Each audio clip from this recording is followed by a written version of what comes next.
ക്ഷേത്രങ്ങളിലെ CPM കയ്യേറ്റത്തിൽ പ്രതികരണവുമായി K Surendran. കഴിഞ്ഞ ലോക്സഭാ തെരഞ്ഞെടുപ്പിന് ശേഷം CPMന് പരിഭ്രാന്തിയാണ്. ആരാധനാലയങ്ങളിൽ കടന്നുകൂടി പിടിച്ചെടുത്താൽ വിശ്വാസികളുടെ പിന്തുണ കിട്ടുമെന്നാണ് അവരുടെ വിചാരം. ആറ്റുകാൽ പൊങ്കാലയിൽ CPMകാരും വലിയ വിശ്വാസികളായി മാറി. പുഷ്പനെ അറിയാമോ എന്ന പാട്ടുപാടിയവർ ഇമ്മാതിരി തല്ലിപ്പൊളി പരിപാടിയുമായി ആരാധനാലയങ്ങളിൽ കയറി ചാമ്പ്യന്മാരാകാൻ ശ്രമിക്കുകയാണ്. അതിലൊരു കാര്യവുമില്ല. CPMനെ ജനങ്ങൾക്കറിയാമെന്നും എത്ര തവണ ഗംഗയിൽ മുങ്ങിയാലും ജനം അവരെ വിശ്വസിക്കില്ലെന്നും കെ സുരേന്ദ്രൻ പറഞ്ഞു.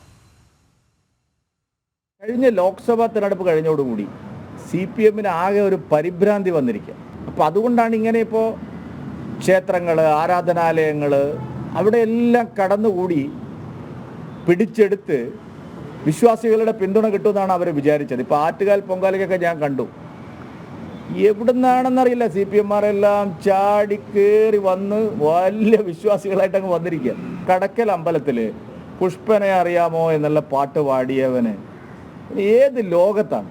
ഈ മാതിരി തല്ലിപ്പൊളി ഇടപാടുകൾ എല്ലാ ആരാധനാലയങ്ങളിലും ഇവരിപ്പോൾ ചാമ്പ്യന്മാരായിരിക്കാം. CPMനെ അവരിനി എത്ര തവണ ഗംഗയിൽ മുങ്ങിയാലോ അവരെ ജനം വിശ്വസിക്കില്ല.